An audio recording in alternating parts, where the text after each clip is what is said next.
السلام علیکم ورحمۃ اللہ وبرکاتہ۔ سوال ہے کیا جمعہ مبارک کہنا بدعت ہے؟ وعلیکم السلام ورحمۃ اللہ وبرکاتہ۔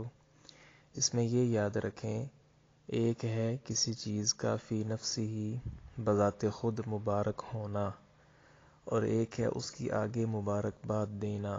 یہ دونوں الگ الگ چیزیں ہیں۔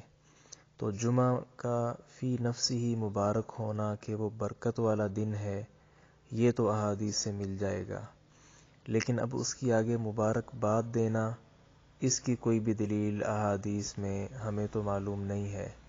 تو یہ چونکہ مبارکباد آگے کہنا یہ الگ مسئلہ ہے، تو اس کے لیے دلیل چاہیے ہوگی۔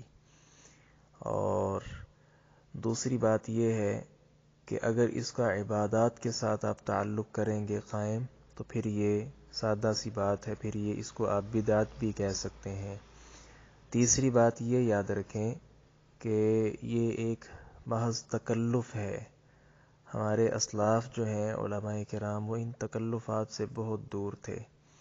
اب اگر اس طرح آپ جمعہ کی مبارکباد دیں گے تو پھر آپ کو چاہیے کہ فجر کی مبارک بھی دیں، وہ بھی ایک برکت والی چیز ہے، نماز ہے۔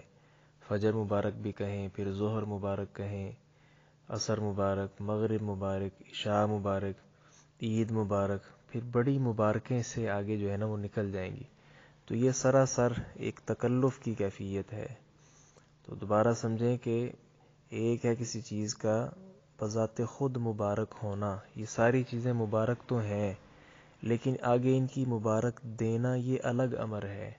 اگر آپ اس کو عبادت سمجھ کر کریں گے، جو ہے ثابت اور مسنون سمجھ کر کریں گے، تو پھر یقینی طور پر یہ بدعت ہے۔ اور ویسے اگر اس کو آپ یوں نہیں سمجھیں گے تو پھر یہ تکلف ہے، اور تکلفات سے جو ہے بچنا چاہیے۔ ہمارے سلف جو ہیں علماء کرام، وہ ان تکلفات میں نہیں پڑا کرتے تھے۔ تکلفات میں پڑھیں گے تو پھر اور کئی چیزیں اس کے ساتھ جو ہے آپ کو ان کا جواز بھی نکالنا پڑے گا۔ تو یہ تکلف ہے، اس سے بچنا چاہیے۔ السلام علیکم ورحمۃ اللہ وبرکاتہ۔